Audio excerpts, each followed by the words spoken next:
સૌપ્રથમ તો આજે રાજકોટ ચેમ્બર ઓફ કોમર્સના અથાગ પ્રયત્નોથી આપ સૌને ખ્યાલ છે કે રાજકોટને ગ્રીનફિલ્ડ ઇન્ટરનેશનલ એરપોર્ટની સુવિધા મળી, જેને આજે 2 વર્ષ ઉપરનો સમય વીતી ગયો છે.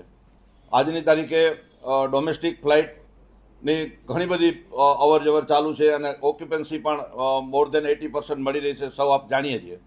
છતાં પણ અમારી પહેલેથી છેલ્લે સુધીની એક જ માગણી હતી કે ભાઈ રાજકોટને ઇન્ટરનેશનલ ફ્લાઇટ ફાળવવામાં આવે.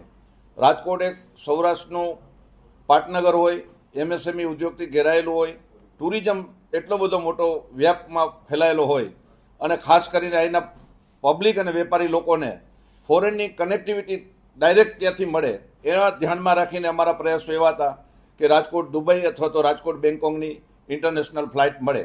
એના માટેના અમે સતત પ્રયત્નશીલ છીએ. અમને કહેતા આનંદ થાય છે કે વારંવાર અમે રજૂઆત કરવાથી જ્યારે ઇન્ટરનેશનલ ફ્લાઇટ મળવાના જે પેરામીટર્સ છે એ પેરામીટર્સની અંદર આજે ઇમિગ્રેશન અને કસ્ટમ એ બે મેઇન એના બેઝ છે. તો આજની તારીખે કસ્ટમ ક્લિયરન્સનું એનઓસી પણ આવી ગયું છે અને કસ્ટમ ઓલરેડી ક્લિયર થઈ ગયું છે.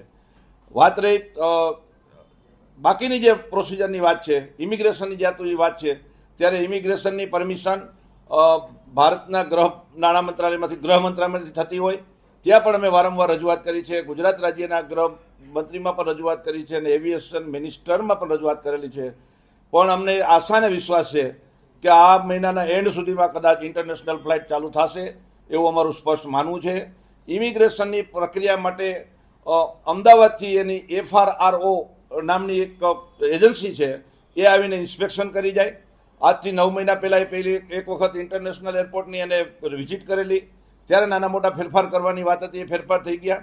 ત્યાર પછી 3 મહિના પહેલાં બીજી વખત એને રીવિઝિટ કરી અને બધું સમૂહસૂત્રું છે એવું કમ્પ્લીશન કરી અને આજની તારીખે એપ્રુવલમાં દિલ્હીમાં મોકલેલી છે. મને આશા છે કે આવનારા ટૂંકા ગાળાની અંદર રાજકોટને ઇન્ટરનેશનલ ફ્લાઇટ મળશે, એમાં કોઈ શંકાને સ્થાન નથી.